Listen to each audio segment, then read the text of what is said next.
Alright, so welcome back, guys, or welcome if it's your first time here. I'm Vision here with Blind Entertainment, bringing you guys another video, and a Happy New Year to everybody out there. This is one of my first new videos of the new year, so just Happy New Year to everybody.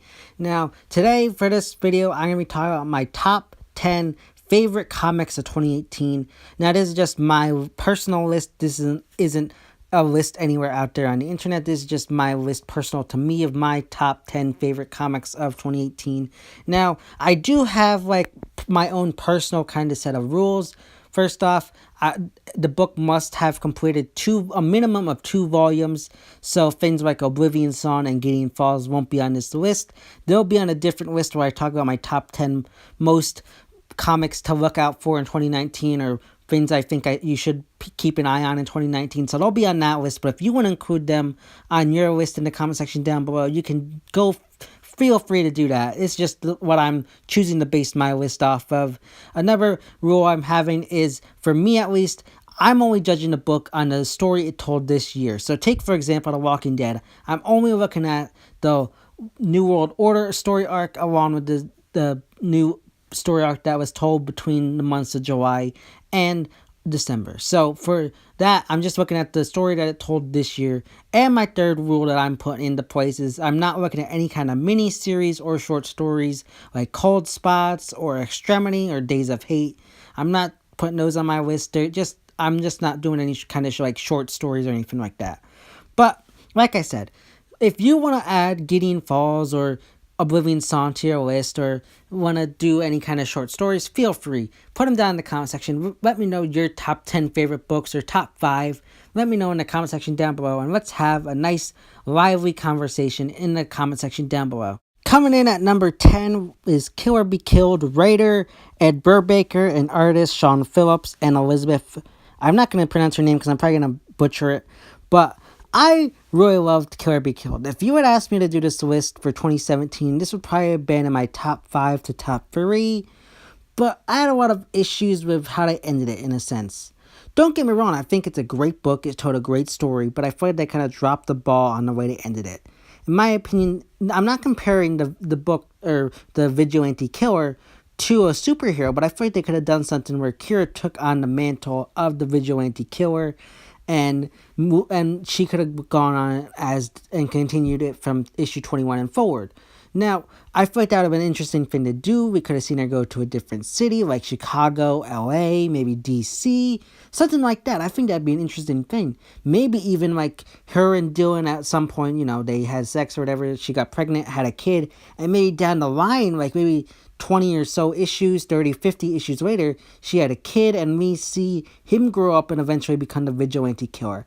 I think that would have been an interesting thing to go and do. I think that would have been a really cool thing to do. Coming in at number 9 is The Walking Dead writer Robert Kirkman, artist Charlie Adler, Grey Tones Cliff Radburn, and inker Stefano Guidano. I don't know.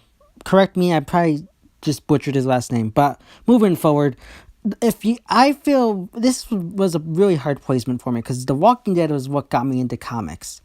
And this is a hard placement for me because I love The Walking Dead, don't get me wrong.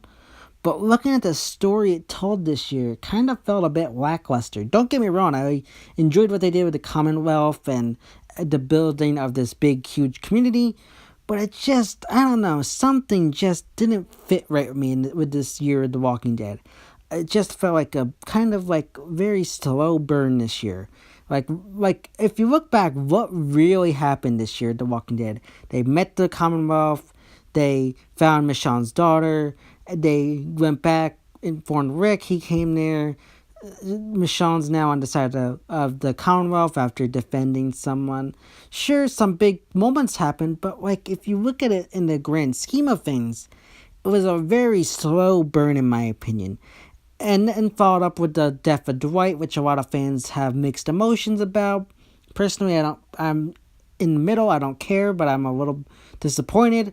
But I just kind of feel like The Walking Dead just kind of hit like a wall. Coming in at 8th place is Rose. Now, the writer, Meredith Finch, artist, Ig Guerra, colorist, Tiona Farewell, and letters, Cardinal Ray, I think that's how you pronounce her name. Correct me if I'm wrong, for anybody out there who knows and has been interested in this book. This was one of my favorite books of the year. It's an interesting book. It takes some concepts from like a book like The Realm and the TV. One of my favorite TV shows, even as an adult now, Avatar: The Last Airbender. It has a lot of kind of ideas similar to that, and it's just about this girl who I think she's I forget right now, but I think she's either 16 or just turned 18, one of those ages, and it's like her coming of age story, and she's like the hero, that she's a guardian, it's all about magic, and she has to protect and defeat this powerful queen, and it just took on an interesting story this year. We learned a lot of backstory about her mentor and who she's related to. We got some more background into the queen herself and found out one of her relatives that we thought was dead is actually alive.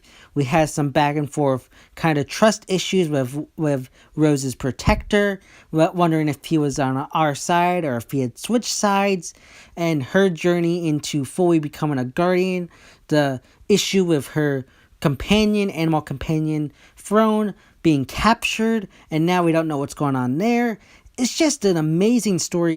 Coming in at 7th place would have to be Redneck, writer Donnie Cates, artist Lorenzo Ebzonarin. I probably just butchered that name. Sorry for any big fans out there. Colorist D. Confi. I probably just butchered that name. And letters Joe Sabino. I think that's how I pronounce his name. Hopefully. Sorry for anybody out there who's fans and I just butchered their name. But I like Redneck. It was a very good story this year. I love what they did with the Landrys and that storyline there. And then moving into the storyline with Bart and July. Another great stuff moving there. But some of the issues I had with it and why it's at 7, because I feel like it could have been lower or higher on my list. But the reason why it's only at number 7 is that I didn't really like what they did with some of the stuff with that one shot with Evil. It hasn't gone anywhere yet, so it just, I don't know, it felt like a waste of time right now, in my opinion. And then the time jump and Bartlett and July's wedding. As much as I think that's cool and interesting, it felt a little out of place, in my opinion. Coming in at 6th place would have to be Paper Girls, writer Brian K. Vaughan, artist Cliff Chon, I think that's how you pronounce his name, colorist Matt Wilson, letters Jared K. Fletcher. Now, I love what they did with Paper Girls this year. I'm sad that they announced that they're ending it in July. I'm kind of bummed out. I'm going to do a whole video on comic recommendations. This is going to be one of the few beginning ones. Hopefully I can get the video out prior to it ending. I'm really hoping to start that up in this year moving forward. But I really love this book. What they did with the storylines was really good with Mac's cancer. Really love what they did there. And I know Erin's probably my least favorite, even though she's the main protagonist. But even with KJ and her sexuality stuff coming out, that I really like that. Tiffany and what went out of her and her older self was really cool. I really like what they did there. Just some really cool, interesting stuff. Moving into the top 5, we got Baby Teeth and writer Donnie Cates, artist Gary Brown, colorist Mark Elgrit, I think that's how you pronounce his name, and letters Tyler Esposito. Now, I like Baby Teeth. I kind of struggled on where to place it. I wasn't sure if I should place it at 6 or 5. It kind of got at 5. I like what they did with this book this year. It definitely had some good stuff in regards to like the stuff with the Way and with Sadie's mom. I just kind of, one of the things that I was struggling with where to place is that the thing that went on with the Way and Sadie's mom, it kind of felt like it went nowhere in the end. It just kind of felt like a gateway point to get us to where we are now. And I don't know, it just felt like somewhat of a waste of time. I still enjoyed what they did with it, giving us some backstory on what's going on there. And then you got the stuff with the half son or whatever you want to call it. I really like that. And then you move forward and with the stuff of Olivia now and Simon. Really like what they're doing there and expanding the universe there. And now we're in the dimension of hell. Really cool stuff there. Coming in at number 4 is Dark Arc, writer Colin Bunn, artist Juan Doe, and letters Ryan Hill. Now, I like Dark Ark. This was a really good book this year, and I really like where they took it this year with the arc and everything on board, with the stuff with the mother of all monsters, and now as we're approaching land, everything's been going really well. I've been loving this book. A little nervous that they're gonna end it soon, but I just really love what they did with it this year. I think was Next and the Vampire Uprising this year. I can't remember, but if it was, that was another very good stuff that went on this year. But I just think this is a very good book this year. Moving into my top 3, we got East of West, writer Jonathan Hickman, artist Nick Dragotta, colorist Frank Martin, and letters Russ Wooton. I think that's the pronounce his name. But I love this book. It was announced earlier this year that Amazon Prime has picked it up and they're making a TV show out of it. Amazing book. Probably one of the most beautiful books art-wise that I've seen ever. Pretty much. Nick Dragotta does a beautiful job with the art. Highly recommend picking this book up. Imagine you got death and you got this. The Civil War never ended and different nations have popped up. It's just a kind of like Game of Thrones Western kind of storyline. Really cool stuff. But I love this book. Everything they've done with death and the backstory, the world building. Each nation has kind of got its own kind of bit of book time between the PRA, the Kingdom of New Orleans, the Confederacy, the Union. They've all got a fair share of space. Texas for a good amount. We're just starting to get a look at the Endless Nation now. I just love this book. I just think it's one of the best books out there. Now, my runner-up coming in second place has to be Animosity. Writer Margaret Bennett. Artist Raphael de Lenore. Colorist Rob Switchwer. I think that's how you pronounce his name.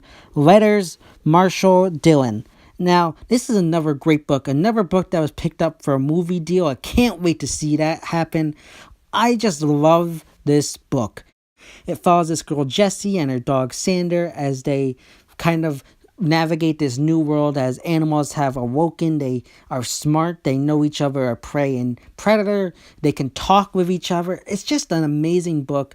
Especially the story it told this year with what went on with the farmers who were capturing the bees and using them as slave labor and everything with the war there, and Kyle slowly breaking down and becoming an antagonist, and you see his backstory. This is one of the few times where a comic did a one-shot for a characters who wasn't that big of a character and did a one-shot, and I didn't get annoyed because you understood Kyle. You understood why he hated the animals. You understood what he went through in his childhood and in growing up. I loved it. I don't know. This book is an amazing book. Now, my first place has to go to Boom Studios' Mighty Morphin Power Rangers. Now, I know this probably comes as a big surprise to a lot of people because I don't even talk about this comic on my channel, and I feel like it comes out as a big shock as I'm into the things like The Walking Dead, yet I'm a huge fan of this.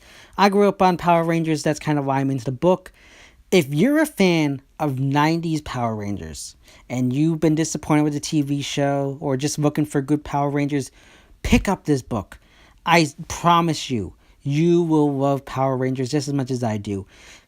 All I need to say for why this book entered into my number 1 spot is Shattered Grid. Kyle Higgins finally did something Power Rangers fans have been asking for years. It's pretty much like Power Rangers but Infinity War. It was amazing. And now Beyond the Grid, Margaret Bennett has now taken over the reins as writer, following Shattered Grid, now working on it from Beyond the Grid and forward now, I think. It is just an amazing story. Yeah, guys, those are my picks for the top 10 best comics of 2018. Leave your list down below. And don't forget to like this video and share. And don't forget to subscribe down below and hit that bell icon. That way you don't miss more comic content from me in the future. This has been Vision here with Blind Entertainment, and I'll see you next time.